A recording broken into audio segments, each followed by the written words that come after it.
కావలి నియోజకవర్గం Janasena party in charge Alahari సుధాకర్తో CMD news ముఖాముఖి కార్యక్రమం. సార్, మీ కుటుంబ నేపథ్యం ఎటువంటిది? యాక్చువల్గా మా తాత ముత్తాత అంటే ఇంత మారుమూల ప్రాంతంలో పుట్టారు కదా, నేను అక్కడ పవన్ కళ్యాణ్ గారితో మీకు పరిచయం ఎలా ఏర్పడింది?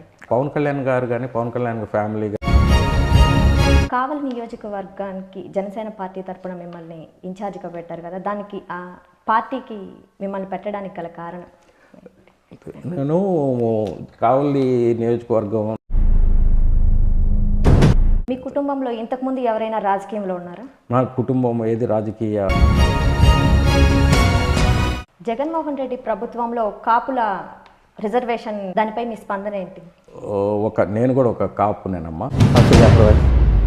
అధికార పార్టీ వాళ్ళ వైఫల్యాలను మీరు ప్రశ్నించినప్పుడు మీపైన ఒత్తిడి జరగడం ఏమైనా జరిగిందా? తప్పకుండా అండి. మీ ఆధ్వర్యంలో జనసేన